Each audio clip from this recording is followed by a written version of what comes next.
Kind of the lead-in of the author of Ecclesiastes, what the point of Ecclesiastes is, and after about 4 weeks, we've finally gotten into chapter 1, and because I'm quick. But what happens is, remember where we left off last week? Ecclesiastes is building on these. I'll just put that slide back up. It's building on these supposed contradictions. There are, as we saw in like Proverbs and other places, there are statements that appear to be contradicted by real life. And so what Solomon is doing is he's showing, this is the proverb, this is how it should be, this is what I'm witnessing, what's going on here. And so if you remember the illustration I gave you last week, I said, Proverbs is giving you a very like cut and dry, black and white view of the world. Like, this is like ideally how everything works. The book of Ecclesiastes is giving us kind of the frustration of those times when the Proverbs don't seem to be true. Like, how do you in your head make sense of all that? And then I said the book of Job is really like you're taking one step even farther back, and God's peeling back the curtain to say, this is what's going on behind the scenes.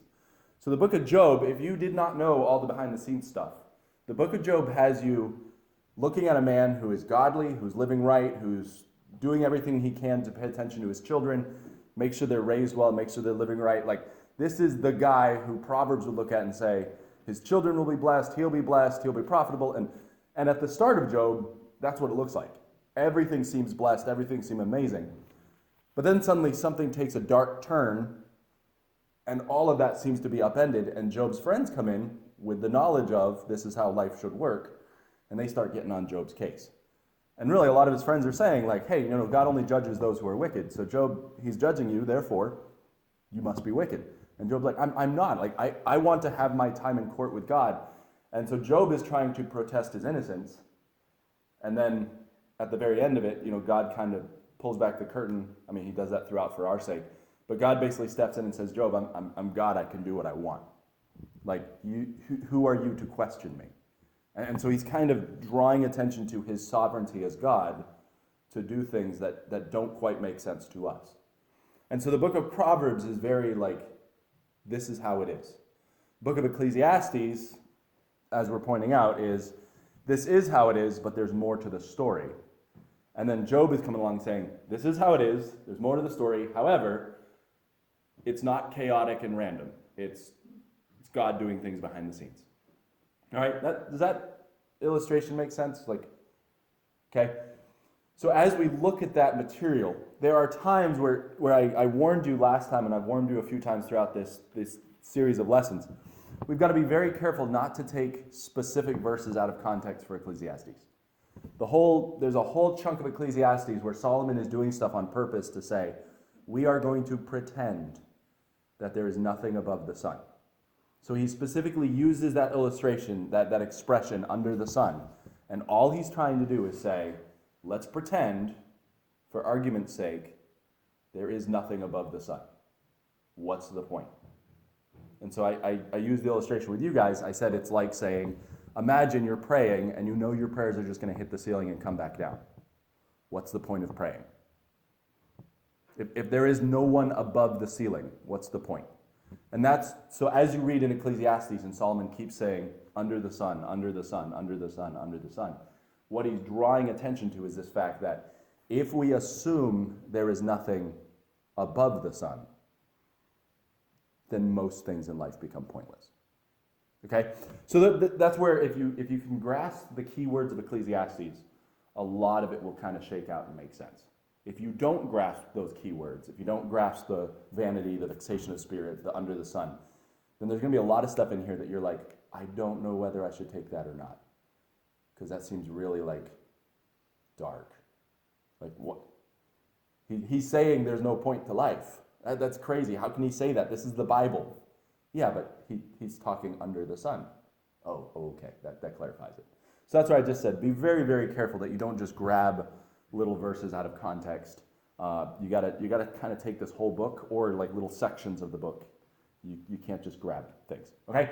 So like I said, Solomon, what he's going to do is he's attempting to show contradictions, and what he's doing that is to goad people back to their roots. Okay? Jim Berg, like I said, has a really good study on this. I think it's mentioned in your notes again. I can't remember the exact title of his study. But again, what it does, this is where we were last week. I said you need to combine. So as you see these contradictions show up in your life, as you see these contradictions show up around you, it is naturally going to cause you to go back and reflect on what you know. It's going to cause you to think. It's going to cause you to kind of re-examine everything that you've been doing. You need to combine your reflection with God's revelation. So you combine what you're thinking about with what God has revealed about himself. You cannot just leave your reflection on its own, okay? The Bible says, keep thy heart with all diligence, for out of it are the issues of life. If you allow your heart to just wander and go wherever, the Bible has an expression for this in, I believe, the book of James, where it talks about this foolish man, this wayward man, he's driven with every wind of doctrine. And so if you can imagine a ship with no anchor, the wind catches it and just blows this thing all over the place. That's what a person who simply relies on self-reflection is like. You spend all your time just kind of going with the flow and trying to figure life out, but you don't have an anchor point. You're just going to get blown everywhere. And so the Bible says that this unstable man is going to just be blown about with every wind of doctrine. That's why you combine your self-reflection with what God has revealed, and that causes us to notice, oh, I don't know what I'm talking about, or I don't understand, or this doesn't quite make sense. But if I reference something like Job, I start realizing there's more to the picture that I'm not seeing. And so that naturally would push us back to depend on God. So you self-reflect on what's going on, you look at God's revelation, and this leads us to depend on God. Otherwise, if we don't depend on God, circumstances around us appear to just be chaos that leads us to despair. So that's where we are. It's that dependency or despair. Like I said, Jim Berg does a whole really good study on this. If you search it out, again, look in your notes. It'll give you some of the names that you should check it out. I believe it's just a few hours, just a few-hour lecture series that he does. And I think I listened to it in like 1 1/4 speed, so I could listen to it even faster. But it's really, really good. So I definitely recommend it. Some of the goads that he says God puts in our lives, he draws attention to these. He says things like this, the failures and foibles of men. So you've got leaders, whether they're great or not, and they fail us. That pushes us to reflect and say, okay, God's the one in charge. I find it funny just to kind of bring it back to almost the season we're in with politics.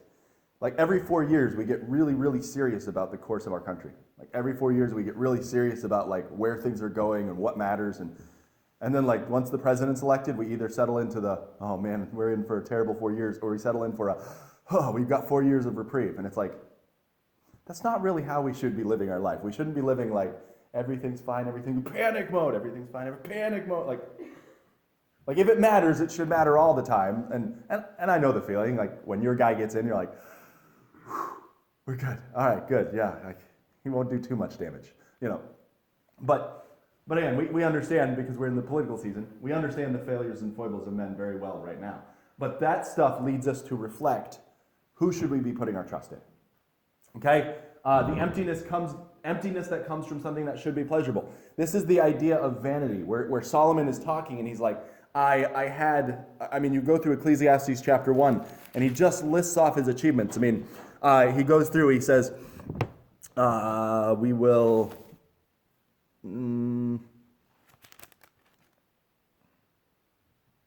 verse 12, he starts, and he says, I, the preacher, was king over Israel and Jerusalem. I gave my heart to seek out and search out by wisdom concerning all things that are done under heaven.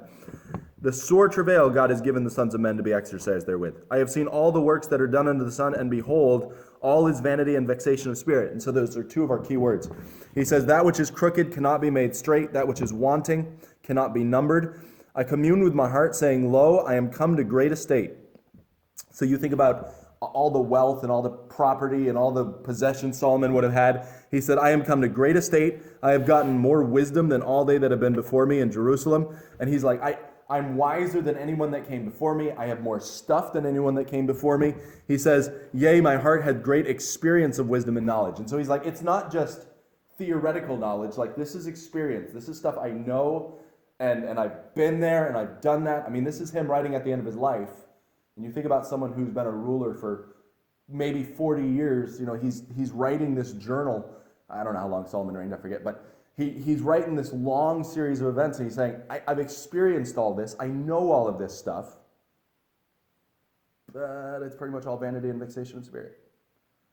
Like you think he would feel like the sense of satisfaction, like when you accomplish something. I don't know what you've accomplished in your life, but there have been a few times where I've accomplished something that's kind of cool, and it's like you get that hit of dopamine, where you're like, yeah, I did that. That job is done, and you're like, cool. And then it goes away. And you're like, what's the next thing I'm going to go do so I can get that hit again? And and that's Solomon. I mean, he's like this, like, I built the temple. I built this palace. I grew my empire. I have servants and armies and stuff coming in from all over the place. Like, you think that would bring me some satisfaction, but nope. Like, you think it would bring some lasting peace. Nope. I mean, he goes on, he says this, I gave my heart to know wisdom and to know madness and folly, and I perceive this is also vexation of spirit. For in much wisdom is much grief. He that increaseth knowledge increases sorrow. I said in my heart, go to now, I will prove thee with mirth. So remember I used the illustration at the very beginning of this series. I said it's like a science experiment. And what he's doing is he's going through all these different things, and he's saying, I'm going to try everything I can to find that thing that satisfies. So I'm gonna try the wise lifestyle. I'm gonna try the foolish lifestyle. I'm gonna try the scholarly ways. I'm gonna try the party ways. He basically is crossing every T, dotting every I, trying to figure out what is the satisfaction. All right, he goes through. He says, I said of laughter, it is mad, and of mirth, what doeth it? I sought in my heart to give myself unto wine, yet acquainting my heart with wisdom, and to lay hold on folly, till I might see what was good for the sons of men, what they should do unto the heaven all the days of their life. I made me great works, I builded me houses, I planted me vineyards, I made me gardens and orchard, I planted trees of all kinds of fruit. I made me pools of water, to water therewith the wood that bringeth forth trees. I got me servants and maidens, and had servants born in my house. I also had great possession of great and small cattle, above all that were in Jerusalem before me. I gathered me also silver and gold, and the peculiar treasure of kings and of provinces. I gat me men singers and women singers, and the delights of the sons of men, as musical instruments, and that of all sorts. So I was great, and increased more than all that were before me in Jerusalem, and also my wisdom remained with me. And whatsoever my eyes desired, I kept not from them. I withheld not my heart from any joy, for my heart rejoiced in all my labor, and that is my portion, and this was my portion of all my labor.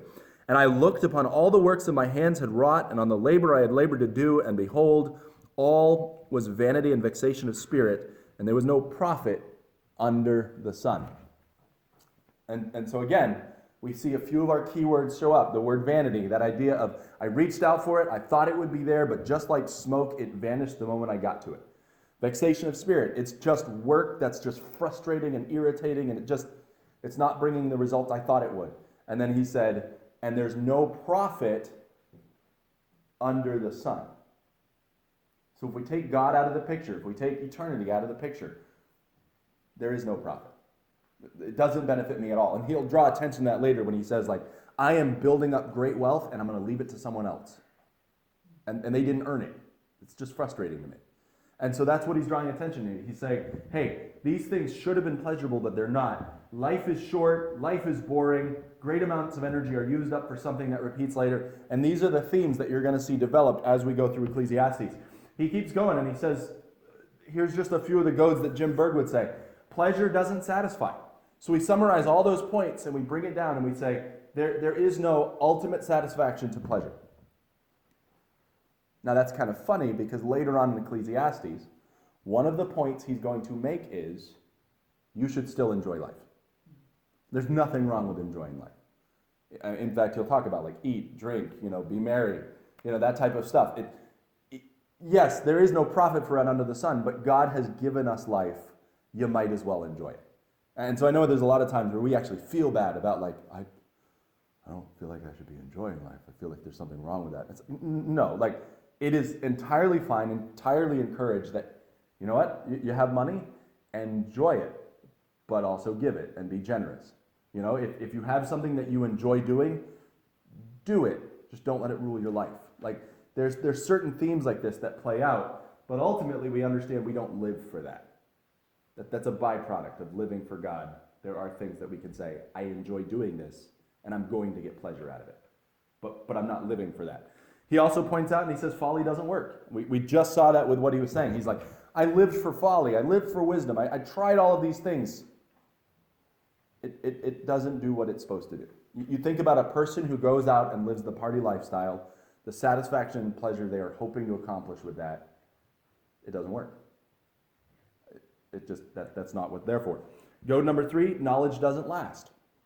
This is one that he brings up because he says, listen, I could have all the knowledge, I could have all of this stuff, but the fact is when I die, my brain rots with me. Like that, I mean, he didn't say it like that, but you know what I mean. Like you could build all the knowledge base in your brain, you could have like the encyclopedia of all knowledge inside your head. What good is it after you're dead? Like, I mean, you think about all the wisdom Solomon had. We have the book of Ecclesiastes, we have the Song of Solomon, and we have Proverbs. That's pretty much what we have left over from Solomon. Now, that's really rich, really, really deep stuff. But I mean, you think about some other people throughout history who've written far larger works that probably shouldn't have written those works. They weren't really wise enough to contribute much to the conversation. But you think about the books that you walk through Target and you're like, well, that's a useless book, but it's like that thick. And you're like, well, Solomon's writings don't amount to that much. I'm sure he could have. I mean, I guess he boiled it down for us and gave us just the bones that are the essential parts. But the fact is, knowledge doesn't last. So you could live your life for knowledge. The fact is, you're not passing all of that on. There's no way you're getting it all out there. So what's the point? Now remember, that's under the sun. Okay. So obviously there's a point to it. Obviously there's a reason for all this. And again, there's a bunch of other goads we'll look at as we go along. All right. Now Jim Berg, in his work, he uses this illustration of the way down. Now remember what I said. As you interact with God and with life, you have your self-reflection. You're looking at the life around you. You're looking at the way things are going. You compare it with God's revelation, and that will either lead you to depend on Him or reject Him. So I said if you depend on Him, that's the way up. Okay, you kind of start spiraling upward. You're getting better, I guess I could use that statement. If you reject what God is doing, if you reject God's word and you simply focus on your self-reflection, so this is basically the equivalent of saying, I know what I'm supposed to do, but I don't feel like doing that. That's kind of the equivalent of it. All right? It's God doesn't understand this circumstance. Like, I know we wouldn't say that out loud, but when you reject what the Bible says, that's more or less what you're saying.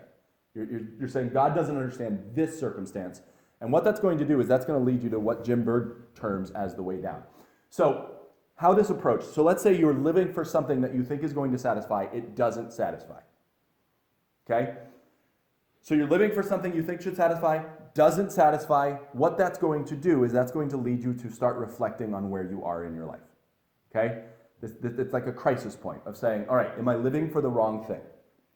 So you're examining your life. You're saying, am I living for the wrong thing? If you choose to simply self-reflect, you may start comparing other things in your life going, well, that doesn't satisfy either. That doesn't satisfy either. And what that starts doing is that starts spiraling you downward into despair.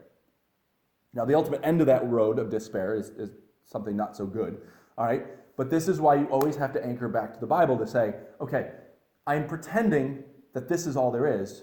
I need to stop pretending this is all there is and remember that God has something else. But what the life is meant to do is it's meant to say, this isn't satisfying. This isn't what I'm supposed to be living for. And it's meant to push us back toward God and get us to actually start getting closer to Him. But the people who choose to turn away, these are some of the things they start having in their life. They start having things like dissatisfaction. This thing that was supposed to satisfy didn't, and now I'm dissatisfied. Okay, well, now that I'm dissatisfied, what do I do? And that's where you're supposed to turn back to God to say, all right, God, what am I supposed to be thinking here? What am I supposed to be doing? Where am I supposed to be going? But when you don't do that, it then leads to anxiety. Now, I'm not saying that every time you have anxiety, it's because of this, but this is where the dissatisfaction leads. It leads to anxiety. I am afraid I can't keep this. I'm afraid I won't get to. I'm afraid this is all that there is. Oh no, like what is going on? And it's leading into this downward spiral. And there's a lot of people who struggle with addiction or other things that basically it's them trying to fill that hole with as many things as possible, and it's not working. And so their addiction gets bigger and bigger and bigger. But that dissatisfaction is going to lead to anxiety. since I'm afraid I can't keep it, I won't get it, I won't accomplish what I'm setting out to do, the satisfaction isn't there, it then leads to despair, which is, well, I'll never get it, so I give up. Now, that despair could lead you to, your depression. It could lead you to some other of those type of things, or it could lead straight into suicide. I mean, that is ultimately where this thing could lead. I'm not saying it does every time, but I've heard it put, suicide is a permanent solution to a temporary problem. Okay, I realize that's kind of a crass way of putting it, but I want you to think about what that's saying, because to someone who has reached the end of their rope and they're saying, there's just no point in living anymore. They have gone through this cycle of, I'm not satisfied with where I am. I don't think I'm ever going to be any better. So what's the point? And that is the crucial moment they have to turn back to God. That's the crucial moment they have to go back to Scripture. They have to go back to yes, what you're living for right now is not worth living for. But that's not the end of the story. But that is where a lot of people go when they don't have any other, they don't have any other roots that they can see. And that's why Jim Berg is drawing attention to some of this stuff, because he says you can either choose to depend or you can choose to reject, and that's the spiral that you're going to lead on. I referenced the book last week. James White has written a book called Grieving Your Path to Peace, and it's a book. The man worked as a chaplain in hospitals for years, and so he dealt with a lot of people who were coping with death and other things like that. And he described the spiral as well of that basically if you're going to trust God in this situation, then you're going to spiral upward, and if you're going to reject God in this situation, you're going to spiral downward. And you'll notice that the rejecting or depending, it sets the direction.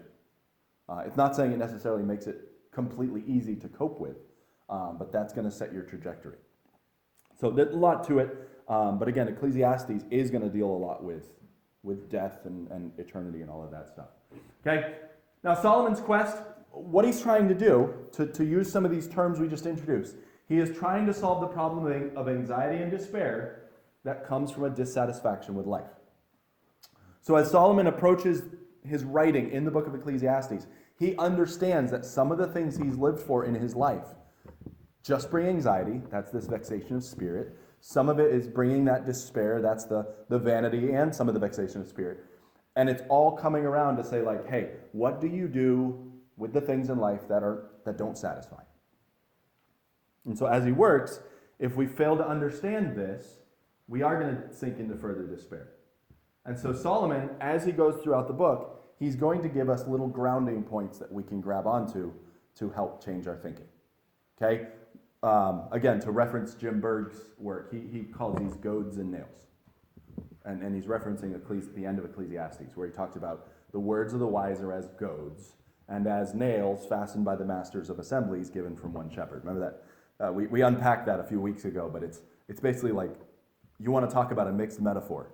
That verse is about 4 metaphors packed into one location. All right? Just in case you don't remember it. All right? He says the words of the wise are as goats. Okay, that's basically saying the words of the wise are like a cattle prod. Okay?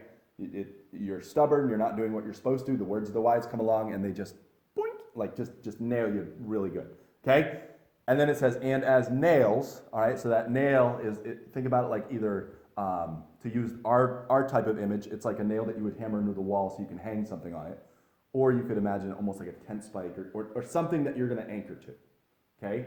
So as nails fastened by the masters of assembly, the masters of assembly, that's what the whole book basically is. It's a guy standing before an assembly and giving a talk. Okay? So like Ecclesiastes, Kohelet, that's the master of the assembly.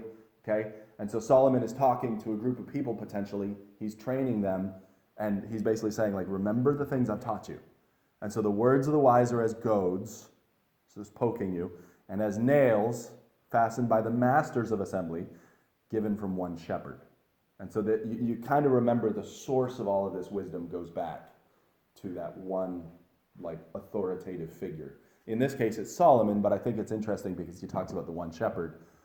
I don't know that he was implying it, but with our further understanding as we look at the whole Bible, you can kind of see there are people who speak the truth, but then we remember that truth ultimately comes from God as well. So we have our authority figures, but we have to make sure even then that they match what God is saying. So like I said, there's a whole bunch of metaphors all woven into that one statement. And so these nails, as we go through the study, they're going to kind of be these anchor points that we can grab onto and help stabilize. Okay? That makes sense? I've covered a lot of stuff this morning so far. We're not done, but I do want to pause to take questions just to make sure everyone's on the same page, because we've covered a lot of details. But I had an observation with the spiral down. It's also parallel to a psychological concept for the different stages of life. That for younger people, there's often the question between satisfaction versus dissatisfaction. Okay. I don't remember what all the ones in between, but I know that as they categorize elderly people, it's kind of the battle that everybody faces of, am I in a life of despair, saying, did I accomplish anything? Or I don't remember what the opposing term is, but it's the idea of being satisfied in what you've done, looking back on it with despair. So it's very interesting that it's both short-term as well as Christian psychologists have observed it for the entire duration of life as well. yeah, and I find it interesting because I read and listen to a lot of secular authors and other things. And there's a lot of times where you're reading in there and you're like, that's straight up truth right there. Like that's like what they're saying. I'm not saying everything in their book is true, but like that's how life works. And I don't know if they've read Ecclesiastes or if it's just the truths Solomon saw are the same truths, these other people saw, and it is interesting how there are corollaries as you look kind of across, because again, Ecclesiastes is just a very human book. It's a very human guy struggling with very human things, trying to dig into, to use the modern word, psychology, trying to dig into like, what are we supposed to be thinking? How are we supposed to be acting? How do we behave in this situation? And he's really coming at the end of his life and kind of unpacking everything he's learned and just laying it out for you, saying this is what I learned. This is what was worth it. This is what wasn't. And then he just wraps it all up. So that's interesting. Any other questions or comments? Okay, so you will find, I will reference Jim Berg periodically throughout this. Like I said, there's many ways to study through Ecclesiastes. I like to use some of the key words to kind of springboard off of as we go through it. Jim Berg, in his study, he pretty much keeps saying goads and nails. Like those are the things. So this is a goad that's supposed to get you to a certain thing, and then this is the nail that you're supposed to anchor your life on. This is a goad that pokes you in this direction. This is a nail that anchor your life on.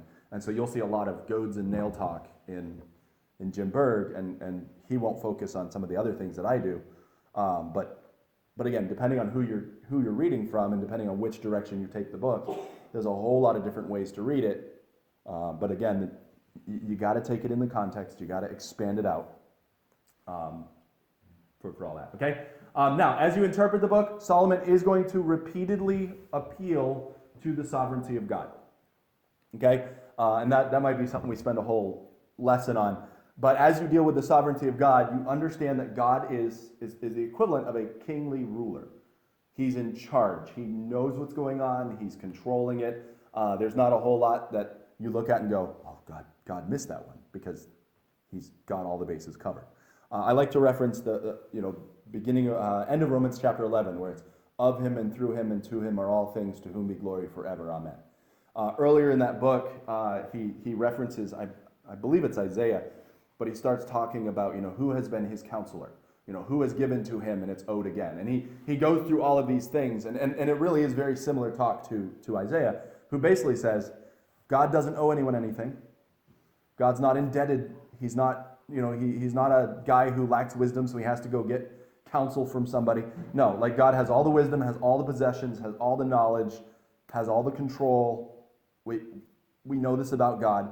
And so Solomon is going to, if he doesn't explicitly state that, he's implicitly referring to that throughout the book. Now, that just sometimes he just is going to state it, but it's basically built this whole idea of God being in charge. That is this idea of why life can make sense even when it doesn't. Because if we trust that God's in charge and he's got things under control, then we understand, okay, this looks to be a contradiction. I know God's not going to make a contradiction, so, okay, there's something I don't understand here.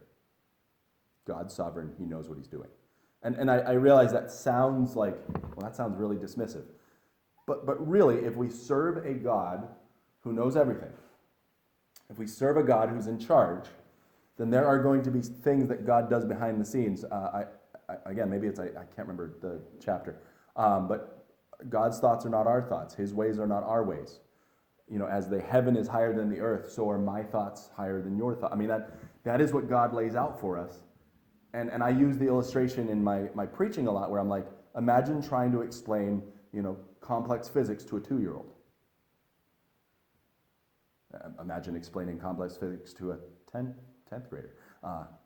I've tried that and had about as much success. So, you know, you think about a very complicated subject and trying to boil it down to explain it to a 2-year-old. They don't even have the vocabulary to understand what you're doing. It just, I mean, unless you're Andrew Lee, he might have had the vocabulary too. But that's the thing. Like, you look at the concepts that God is teaching us, and you think about how much he has to boil that down to help us even understand the slightest bit that he's chosen to reveal to us. I mean, as the heaven is higher than the earth, so are my thoughts higher than your thoughts. Okay? And so as we deal with this idea of God being in charge, there are going to be aspects of this that appear to be a contradiction, but it's because we don't have the capacity to grasp. Like, we just don't have the language. Okay? So as this happens, God is going to be in charge, and I think the language Solomon uses is that time and chance language. Solomon is going to use that, you know, time and chance happeneth to them all. You know, and basically, as I've talked in previous weeks, it's God doing things behind the scenes. You don't see himself, but you see his fingerprints all over the place. Okay? So previous books I've referenced, books like Ruth, book like Esther, where you just see God's fingerprints everywhere, but it doesn't have to come right out and say it. It's rather obvious. And so as Solomon talks about time, chance, happen, all those things, it's a picture of God's sovereignty working along behind the scenes. All right? Now, as we look at God's sovereignty, I am going to define sovereignty as God's freedom to do all that is within his character to do. Okay? Now, I've got to give this definition because there's a lot of arguments, there's a lot of discussion. I don't want to get into all of that. But it is the freedom of God to do all that is within his character to do. That means that God is never going to sin. Just to see who's awake. Why? Like, why does that logically follow? Because he established what was right and wrong, so he literally couldn't do anything wrong because he's everything that's right. Yeah. I mean, he established what was right, all right? And so to sin is to go against God's character, so God is never going to go against his own character, okay? And so as we deal with God, this freedom of God to do everything within his character to do means he will not sin, because that's not something he has the ability to do. This is a little outside of our purview, but when we talk about God being all-powerful, you know, people are like, well, can a God create a rock so heavy he can't lift it? And they think that's a great argument. Like, I've heard people say that, and you're like, terrible argument. And they're like, well, God's all-powerful, right? I mean, he can make a rock so big he can't lift it, right? No. God can do anything he wants to do. He can do anything that's within his character to do. So therefore, he's not going to do something that is in itself a contradiction. It's like, can God make a married bachelor?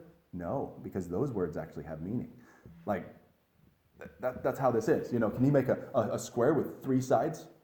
No, because those words have meanings, and he would be making a contradiction. So God will never make a contradiction. Well, you said God was all-powerful. No, God can do anything he wants to do. He can do anything that's in his nature to do. And therefore, some of these other things are not in his nature to do. And that's, believe it or not, that's actually comforting.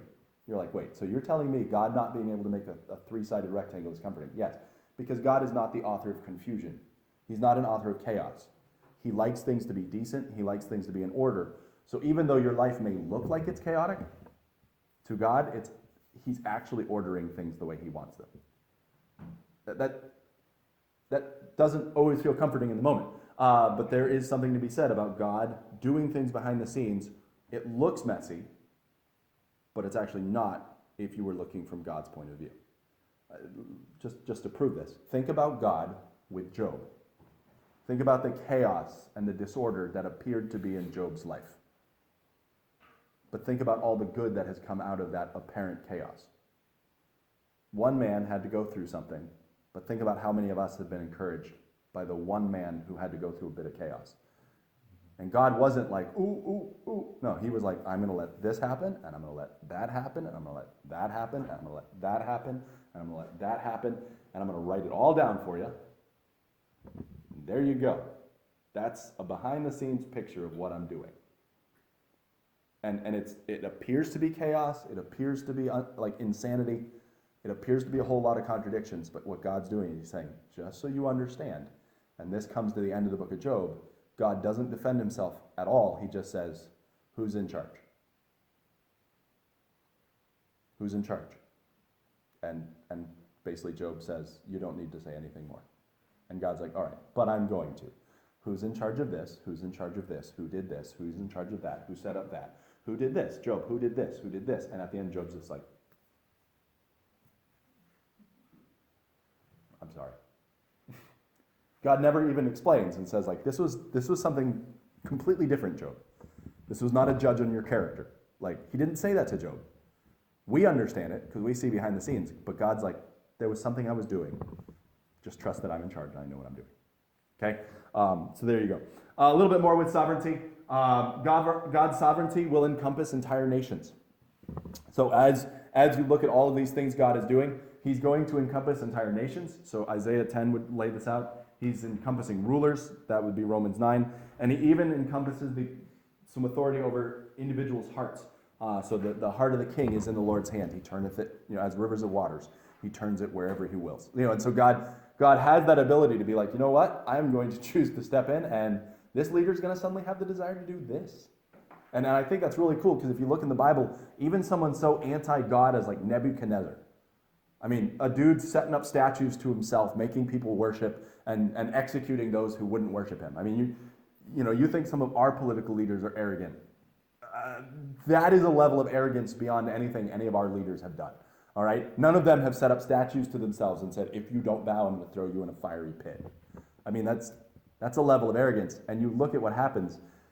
God blesses that leader to the point where he becomes lifted up in his pride, and then God's like, yep, the trap has been laid, the trap has been set, and you're going to be a beast for 7 years.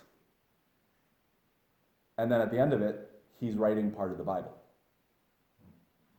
I mean, just think about that. That is a level of control where God can say, listen, you're setting up statues to yourself. You're making people worship you. You conquered my people. You stole the stuff out of my temple, and I put up with it. I'm just waiting. I'm waiting for a moment, and then I'm going to humble you, and then you'll turn back to me. And it seems to be implied in the Bible that Nebuchadnezzar became a believer. I mean, which is really cool. But you've got Nebuchadnezzar there who writes part of the Bible, and he says, this is what the Lord taught me. I mean, that's a level of control that we don't appreciate, especially during this season. Because we're like, God, what are you doing? And it's like, well, like Job, there could be things going on behind the scenes. There are. That we don't know. We're not privy to. But the sovereignty of God is going to be going on. And like I said, this is what Ecclesiastes is trying to unpack for us. Because there are times in life where the Proverbs don't seem to be making sense. There appear to be contradictions. And what God is trying to do is say, do you trust me? Do you trust me? Because the Proverbs are general statements. They are trying to present how life is, typically. But you need to understand God isn't going to be put in a box. He's going to do what he wants to do. He has a purpose. All right? And so those are some of the things here that are unpacked. Solomon will emphasize on a few things, and we're going to get into some of these next week, but I do want to kind of give you a preview. He is going to dig into the words. So Hebel is one of these words that's translated vanity. He is going to dig into vexation of spirit. He's also going to dig into, like I said, under the sun. Those are going to be those three expressions that just come up over and over and over again. But this morning, I really do want to just kind of nail down that idea of sovereignty. What God is doing behind the scenes, the satisfaction that we don't get because we're not doing it God's way. And there's a whole lot of depth to it as we unpack the book of Ecclesiastes. So anyway, we are going to stop here, but this is the next area we're going to go into as we continue to study through the book. So I'll pause. I'll take any questions you might have or comments, and then if not, then we will wrap it up for the week.